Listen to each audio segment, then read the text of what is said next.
Окей. За дараагийн дасгал. Тэгээ дараагийн дасгал нь бас л жоохон миний игдүүцлийг хүргээд байна. Энэ яагаад ч энэ бол тэгээд энэ сургуульд ер нь бол яг ч анх бол энэ сургуулийнхаа юун дээр бол тэгээ бичсэн байдаг. Өмнө нь хизээж код бичээг хүмүүс бол байж болно.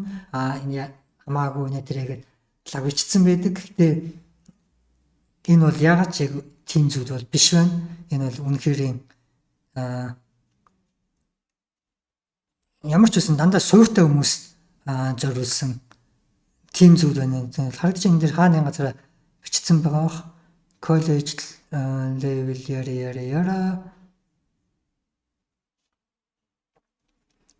Тэг энэ дээрээ бичсэн энэ бол шал худлаа. Тэгэд би өмнө бас нэг Францын сайтнаас ч юмнаас л гарч ирсэн 42 манаас айгүй олон оронд бол байдаг. Би аль нэгнээс сайтаас харж ирсэн. Өмнө хизээж код бичиж байгааг байсан. Болно хамаагүй нэ тэрээгээд бичсэн байдаг сайтн дээр. Гэхдээ өмнө хизээж код бичиж байгаагүй хүн хизээж энэ зүйлийг хийж чадахгүй. Энэ бол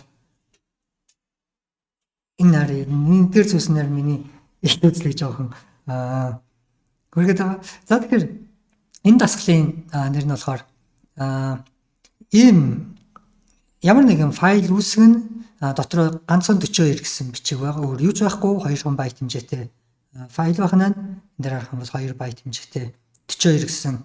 За тэгээд тэр файлын нэр нь болохоор double quotation mark backslash асуултын тэмдэг доллар тэмдэг odd single quotation mark том capital A жижиг том M жижиг том R том V жижиг I том N гэсэн single quotation mark гэсэн star odd доллар тэмдэг асуултын тэмдэг backslash тэгээ double quotation mark. Oh my god.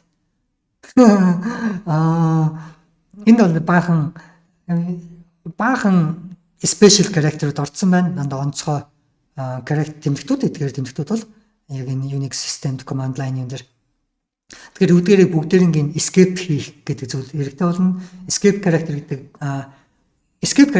зүйлийг би ер нь одоо товчхон ярьж хийж байна. Escape character гэдэг нь юу юм бэ гэхээр бид нар одоо парам бичиж явах явцад компьютер дээр бид парам бичиж явах явцад зарим нэгэн тэмдэгтүүдийг одоо онцгой утга учиртай тийм тэмдэгтүүдийг бид нар текстэн дотроо бичгийг бол хүсдэг. Жишээлх юм бол энэний араас одоо шинэ мөр авна гэх юм бол тэр текст файл тэр маань компьютер дээр файл болж чадаад байна. Бид нэр enter дараад мөр авах болгонд тэр маань backslash n гэсэн тэдгээр зүйлсийг бид нэр одоо n гэсэн текстэн дотроо би n гэж бичих юм бол n гэдэг үсэг болчихно. Энэ бол n гэдэг үсэг биш. Энэ бол онцгой утга учиртай зүйл гэдгээ илэрхийлэхэд бол бид нэр escape character гэдэг зүйлийг ашигладаг. Уул нь escape character гэдэг зүйлийн талаар би арай илүү тайлбарлах хэрэгтэй байх гэж бодож байна.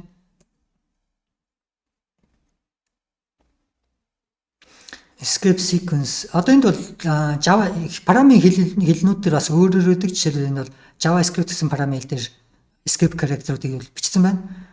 Энэ escape character гэдэг нь болохоор энэ backslash тэмдэг. Тэгэд үүний ард байгаа тэмдэгтийг парам маань алгасаад өнгөрнө гэсэн үг.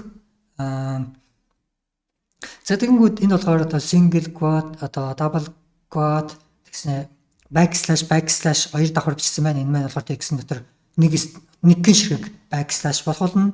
Backslash n гэдэг маань болохоор текстэн дотор энэ бол шинэ мөр орж байгаа carriage return гэмээр би тайлбармаар байна. Tab гэдэг маань болохоор бас энэ tab backslash t гэдэг маань компьютер дээр бол 1 байт tab гэдэг тэмдэгт маань 1 байт хадгалагдаж байгаа. Энэ n гэдэг маань бас адилхан дээр маань бүгдээрээ 1 байт. Гэхдээ нэг текстэн дотор бид нэр код бичихтэй. Эдгээр бол онцгой тэмдэгтүүд шүү. Зүгээр нэг b эсвэл биш. Энэ бол backspace тэмдэг, энэ бол form feed, энэ бол vertical tab, энэ бол null character гэх мэтлэн ингээд иймэрхүү байдлаар escape character-уудыг бол ашигладаг. Тэгээд энэ бол өөр параметрээр өөр байгаа. Энд болохоор бидний тохиолдолд болохоор C параметр бол сонирхож байгаа. Энд C параметрын дээр байгаа escape sequence гэдэг энэ бол харагдаж байна. Тэгээд эдгээр зүйлсийг бол би яг дараа нь C параметрээр зааж эхлэхдээ тайлбарлах хэрэгтэй болов гэж бодож байна. юу гэмдэ одоо би жишээлбэл ингэж үзүүлээ. Би юу Unix дээр shell дээр би variable үүсгэх my var тэнцүү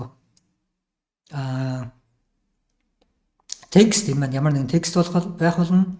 Тэнгүүдээ би үнэгээ single quotation mark-ын дотор биччихье. It is одоо англиар би ингээд it is гэж бичих гингүүд энэ маань одоо problem үүсэн миний одоо параметр бодохдоо энд single quotation mark хэллээ.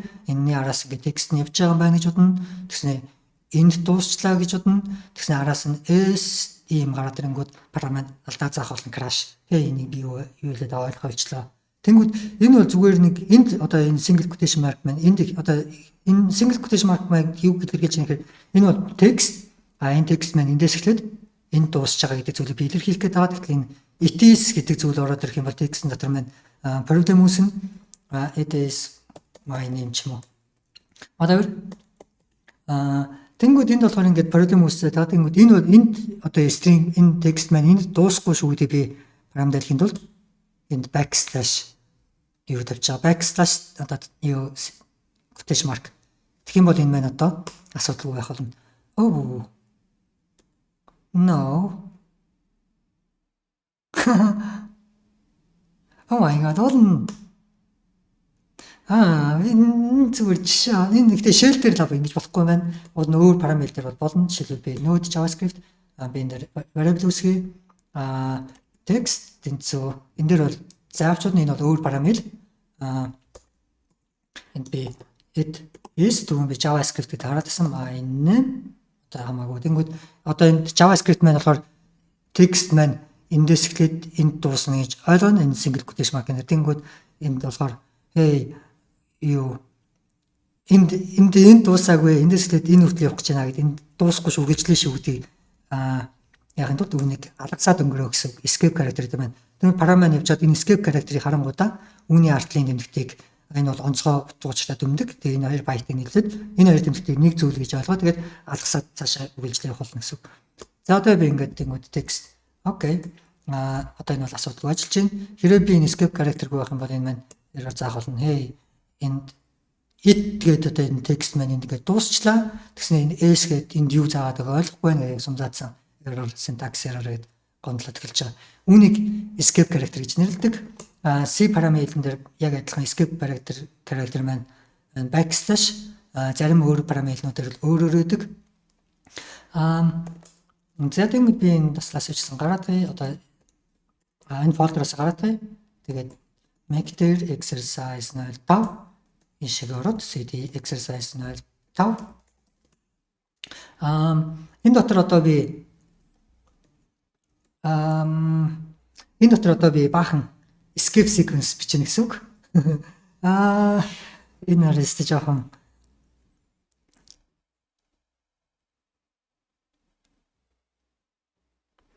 ядаргаатай зөвлөх зарим файлын нэр маань болохоор дундаа space-тэй одоо нэрүүчүүд нь жишээлх юм бол би touch гэдэг командыг үзүүлжсэн өмнө хоосон файл үүсгэхдээ би ABC гэх юм бол энэ маань 3 файл үүсгэж болно.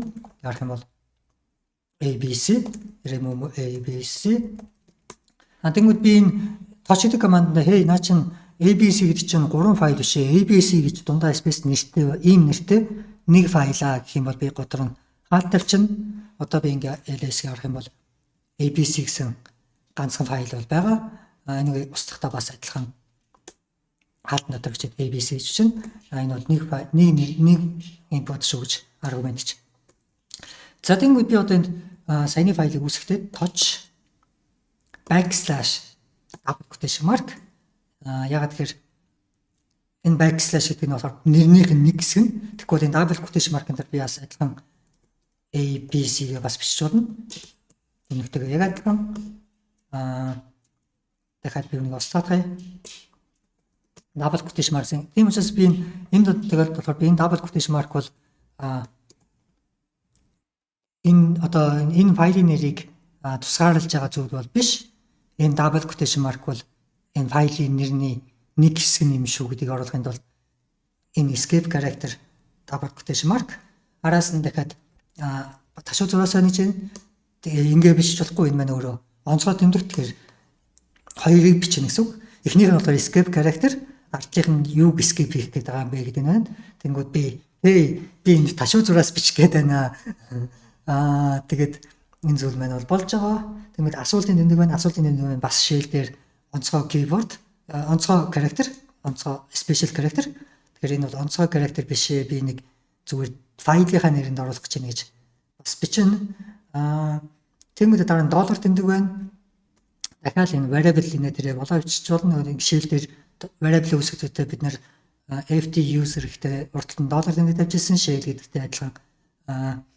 Тэгвэл энэ бол тийм биш ээ. Энэ бол миний файлын нэрний нэг хэсэг доллар тэмдэг. Тэгвэл од маань бас л wild character энэ дотор байгаа бүгдийг нь гэсэн санааг илэрхийлдэг. Тэгвэл тийм биш ээ. Наа чи миний файлын бас нэг хэсэг escape character. Тэгвэл дахиад escape character single quotation mark.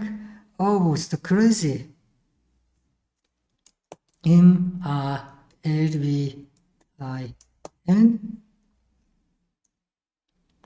За тэгвэл саяны зүйлсээ дахиад эсрэгээр нь бичнэ гэсэн үг. Escape character single quotation mark. Escape character odd. So single quotation odd тэ доллар.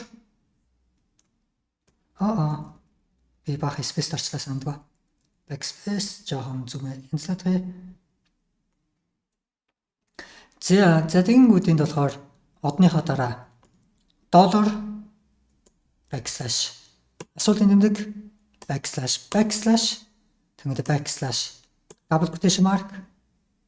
За тэгээд энэ бол ерөнхийдөө бол файлын нэр маань болчлоо гэж байна. Гэхдээ энэ бол ийм файл бол бид нар бол хоосон файл бол үүсэхгүй. Энэ дотор маань 40 гэсэн контент байх хэвээр. Тэгээд би echo no dash e гэдэг нь болохоор төгсөлд нь бити new line бити үйл үзэгдэгч тийм онцгой character файлын маань төгсөлд нэмчээрээ гэж байгаа. За тэгмээд контент нь болохоор 42-ыг ийшээ redirect хий. За тэгээ харах юм бол одоо саяны солиотын нэртэй файл маань үүссэн байна. Тэ double quotation mark backslash асуултын тэмдэг тэнгүүдээ double асуултын тэмдэг доллар odd single quotation mark marvin гэж чингүүдээ single quotation mark odd dollar асуултын тэмдэг backslash double quotation mark эсрэгээрээ. Тэгэд энэ маань болохоор 2 байт хэмжээтэй дотор байгаа контентийг би харах юм бол зүгээр би энд болохоор та бадарчлаа автоматар ганцхан файл байгаа учраас миний терминал маань автоматар автокомплит гэдэг чих болно. Эсвэл одоо энэ нэрийг бичмээр байна. Тэгээ харах юм бол echo биш ээ. Your cat. Тийм бол дотор нь 42 гэсэн ганцхан зүйл байгаа. За тэгэхээр энэ solid command-ыг би энэ solid command-ыг бүгдээр ингээд хуулаад үнийг бол би ганцхан echo гэж шууд redirect бол хийчих боломж бол байхгүй. Тэгэхээр би command.sh файл үүсгэж. За тэгээд энэ дээр би саяны команда copy paste тэгээд echo үнийг ийшээгээ хий. Төгсөлд нь шинэ мөр байхгүй. Энэ бол хамаагүй зүгээр энэ команд дараа нь юуныг дахиж харахад л зориулж байгаа хүнсэл яг сургууль дээр очихд бол яг энэ командыг бичнэ гэсэн үг. Энэ команд гэдэг зүйлийг бол ашиглахгүй сургууль дээр очиод ганцхан энэ exercise 05 гэсэн фолдер дотор ганцхан энэ файл л байх хэвээр. Хажууд нь энэ команд гэдэг зүйл бол байхсгүй. Үүнийг болохоор би видео үзэж байгаа хүмүүст дараа нь энийг гэртээ давтаж үзэхэд зориулж би одоо GitHub-аас дараа нь энийг GitHub-аас мань үнийг татаж авах та. Тэгээд энэ командыг марцсан үедээ харж санах тийм зорилгоор би үнийг би биччихүүлдэлээ. Түүнээс бол яг энэ бол яг 42 сургууль дээр очиод бол энэ фолдер дээр энэ зүйл бол байхсгүй. Ганцхан энэ зүйл бол байх хэвээр. Ганцхан юм солиотой нэртэй файл. Тэгээд очиж дотор нь ганцхан 42 гэсэн энэ зүйл байх хэвээр. Энэ маань бол 2 байт хэмжээтэй байх хэвээр. Харах юм бол энэ маань 2 байт хэмжээтэй харагдаж байна. За тэгэхээр дасгал маань бол энэ хүү дасгал маань ерөнхийдөө бол ингээд болчлоо. Тэгээд дараагийн видеоор уулзтлаа. Баярлалаа.